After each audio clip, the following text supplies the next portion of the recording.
So a year ago I made this video, and it was the first 30-day challenge that I did, and it was basically doing the Wim Hof breathing method.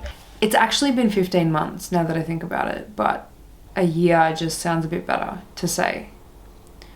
Anyway, that 30-day challenge was just exploring the breath work behind the Wim Hof Method. And when I did it back in March last year, it was pretty much entering into COVID. So we didn't really know what was gonna happen. Everybody kind of went into a lockdown, into this panic mode, and I just coincidentally started doing the breath work then. But a lot of questions that I get on that video is about, do I still do the practice? Do I do it every day? What time of the day do I do it? Do I do the cold showers as well and the ice baths? 7 months after that video went live, I actually did a video that followed up all those questions on that first video, and that one is here. I guess I wanted to make this video more about the mental benefits that I have found in the last year, because from where I was a year ago to where I am now, there's a really big difference, and I actually fully believe that I owe it to this breath work that I was doing with the Wim Hof Method. So firstly, as always, let me start off by saying this video and each of the Wim Hof videos that I have done, they are all purely based on my experience. In no way am I sitting here saying that I am Wim Hof or some breathwork expert. I'm not. I have pretty much adapted the Wim Hof Method as my own practice, and it might not be the exact same way that he does it. It might not be the exact same way you do it.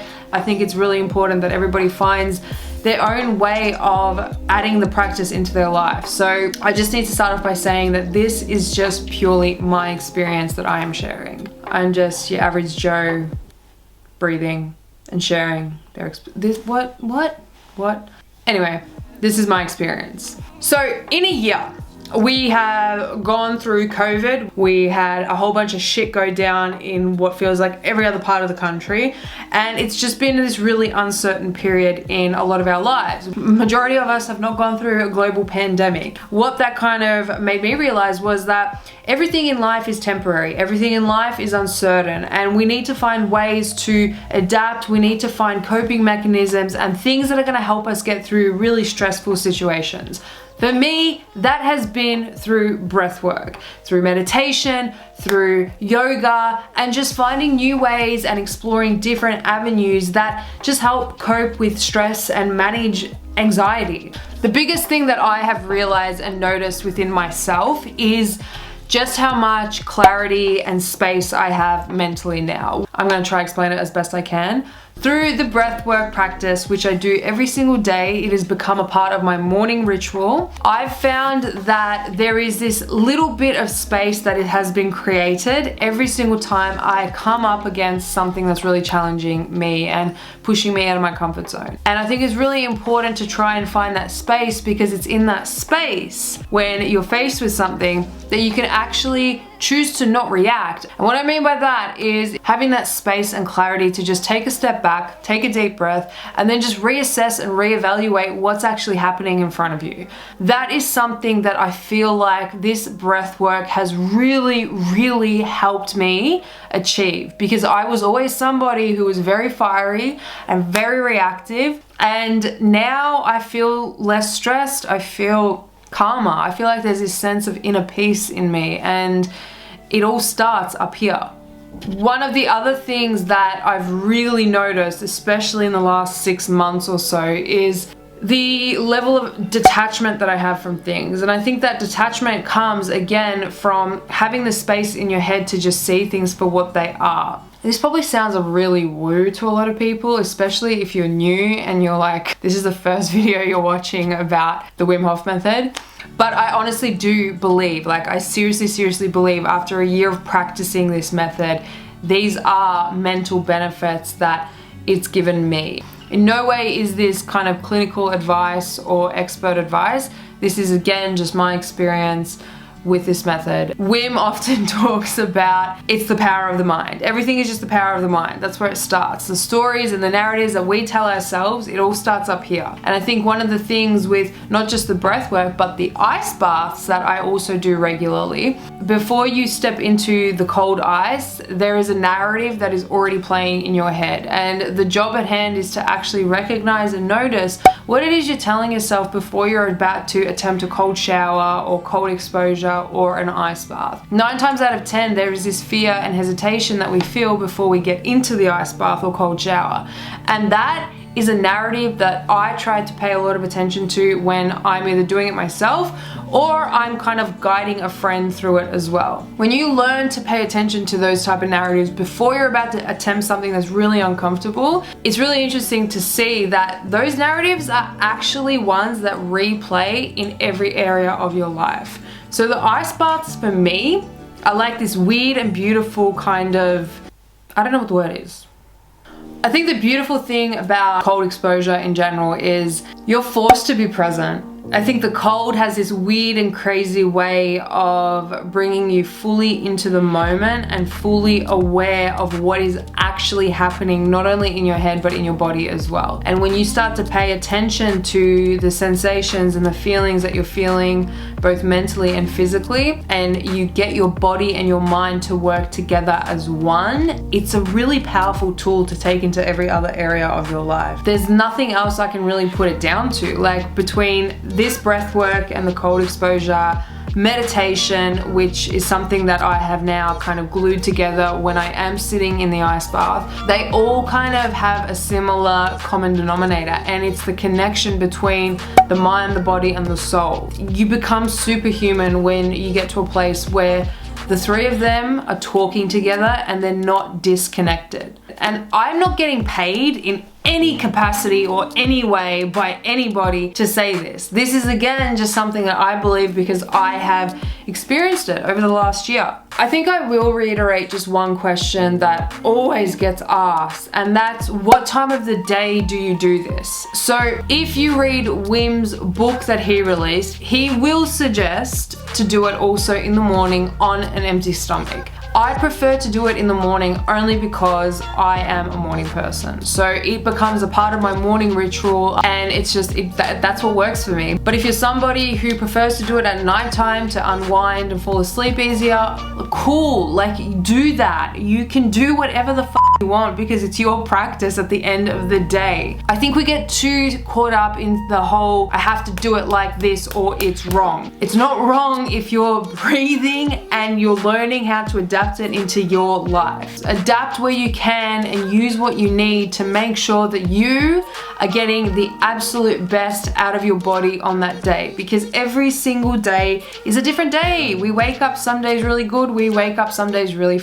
shit. Some days you're gonna have an awesome meditation or breath work. Other days you're gonna be so distracted because you got too much shit going on, and that's okay. It's okay to not have a good day every single day. I think that is the main point of this video, is that if you're new to the practice or if you're somebody who's been doing it for years and years and years, it's gonna be different for everybody. Everybody is different. Everyone has different shit going on in their day and in their life. It's not going to be the same for everyone, and every practice won't be the best practice ever. Just be patient with yourself and with whatever is coming up and whatever you're experiencing, because at the end of the day, it's you that's experiencing it. So just take it for what it is day by day, and don't compare it to some YouTuber who's telling you what their experience is like, because yours is going to be completely different. The biggest piece of advice that I want to give to anybody who is starting this out, give it an honest crack for 28 days. That's how I started. I started with a 30-day challenge, and I just made it my main commitment. It was a promise that I made to myself. Commitment is the biggest thing, not just with this, but with anything in life. You need to commit to the cause, and you need to remain consistent in it to actually see change over a long period of time. I've been doing this now for 1 whole year. There will be times where I miss a couple days, or there will be times where I do it at night instead of the morning, and I'm not a failure if that happens. It's just, you know, it happens. It's life. Nothing ever really goes to plan. You're not a failure if you fuck it up every now and then. It's okay. Just come back to it. If you miss a day, that's fine. Just come back the next day or the day after that. I think what's the most important is just having that awareness to learn how to come back to it. Another really important point is find what works for you. I'll say it again. Find what works for you. If you're someone who wants to do it in the morning versus the night, then do that. If you're somebody who prefers to do it at nighttime, then do that. If you're someone who prefers to do 50 breaths every round instead of 40 breaths, do that. If you're starting out and you only want to do 2 rounds, do that. And then bump it up to 3, then bump it up to 5. I always get comments on that first video that I'm doing this wrong and I'm doing that wrong and I'm doing this. And you know what? In the beginning, I had no idea what I was doing. I was literally learning from the very beginning about all of it. I had no idea about how it affects the nervous system and how it affects this and that and that. And to be honest, I still kind of don't really understand it.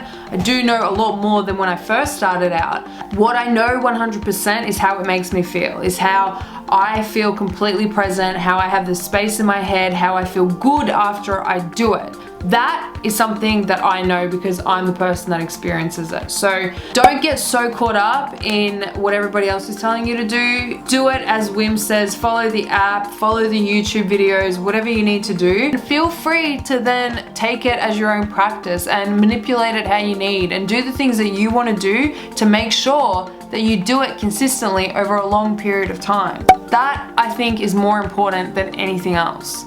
If you're doing the ice baths, I think my biggest tip there is to really focus on the narratives that you tell yourself before you get in. Because I can guarantee you, some of the things you're probably telling yourself are, I can't do this, it's too hard, it's too challenging, I'm not strong enough, I'm not resilient enough, I'm not capable of doing this. These are all things you probably tell yourself every time you're facing something that's really difficult. And the reason why I say to draw attention to it is to prove to yourself that you are more than capable of doing all the things that you tell yourself you're not capable of. And whether you do 2 minutes in the ice bath or you do 2 hours in the ice bath, I think it's more important to just observe the person that you're choosing to become in the moments where you're feeling like you want to quit or when you're feeling like it is too hard. Those are the really critical things, I think, that you start to build on whether you realize it or not. It's more than just an ice bath and it's more than just breath work, because the outcome of doing these things over a long period of time are changes that are gonna stay with you forever because your awareness is through the roof. And I am speaking from absolute experience. That is what I have noticed in the last year has been the biggest shift in my head. It's the things that I tell myself when shit gets really hard, when unexpected things happen and I'm faced with,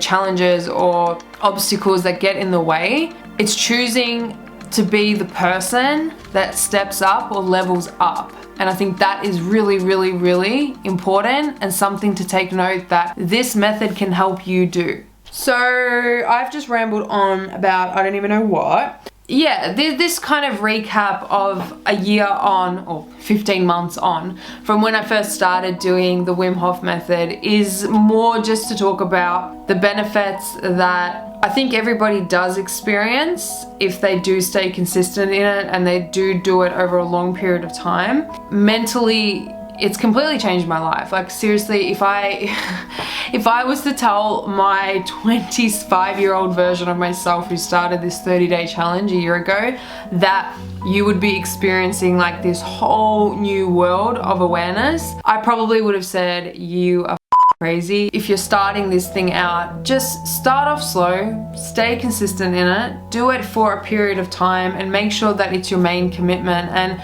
find what works for you. Because when you set yourself up for success like that, then it's going to be something that doesn't feel overwhelming. It's not going to feel like Mount Everest. It's going to just be this thing that you do because you know the outcome of it is it's going to better you in some capacity. If you're starting, let me know in the comments below about the things that you're afraid of or the things you're excited to experience. If you're somebody that's been doing it for a really long time, share your experiences because your experiences are probably gonna help somebody else feel a little bit less alone, and it's gonna just help somebody in general to maybe better their practice as well. And if you're somebody that doesn't believe in this practice, you probably don't need to comment. So I don't really know why you're on the video.